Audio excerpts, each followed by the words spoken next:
Intip tingkah laku Rafathar dilepas Raffi Ahmad di pesantren Kilat Ramadan, dibujuk agar menyatu. Hari pertama Rafathar, anak pasangan Raffi Ahmad dan Nagita Slavina di pesantren pun menuai sorotan publik. Rafathar yang kini berusia 7 tahun itu tampak sedih dan menangis saat ditinggal orang tuanya pulang usai mengantarnya.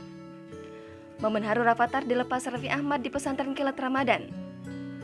Anak artis Raffi Ahmad kini tengah jalani pesantren Kilat Ramadan. Momen haru pun menghinggapi Raffi Ahmad yang mengirimkan sang anak menuju pesantren Kilat. Raffi Ahmad ingin Rafathar belajar lebih dalam soal agama. Oleh karena itu, dia pun mantap mengirimkan anak sulungnya itu ke pesantren Kilat. Tak hanya beribadah dan belajar soal agama, Rafathar juga bisa bertemu banyak teman-teman baru di sana.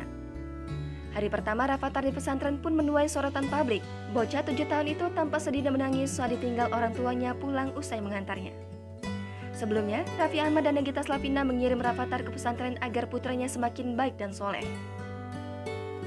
Raffi juga berharap Rafathar tak lagi mudah emosi sepulang dari pesantren. Hal ini terekam dalam video Instagram Story @raffinagita1717 beberapa hari lalu. Sama seperti anak pada umumnya, Rafathar pun tak bisa menyembunyikan kesedihan usai ditinggal orang tuanya pulang. Bahkan, hari pertama Rafathar di pesantren menuai sorotan publik. Selain menangis, Rafathar juga terlihat merajuk dengan tak menghiraukan para pengurus pesantren. Para pengurus pun mencoba membujuk agar Rafathar lebih ceria dan terbuka selama berada di sana. Lantaran masih sedih, Rafathar tampak masih tidur tengkurap seraya menangis memeluk bantal. Saat itu, para pengurus pesantren sudah berusaha menenangkannya. Cuplikan momen Rafathar saat berada di pesantren Kilat itu diunggah ulang oleh akun Instagram @insta_nyinyir pada Kamis 28 April 2022.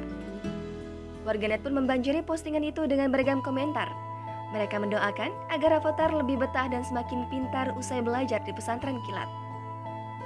Usai menjalani beberapa hari di pesantren Kilat itu, Rafathar mulai bisa mengobrol dengan santri-santri lain di pesantren Bait Quran. Tidak hanya itu, Rafathar mulai bisa beradaptasi dengan budaya di sana. Dia pun tampak antusias ikut sholat bersama dan menyetor hafalan sejumlah surat-surat pendek.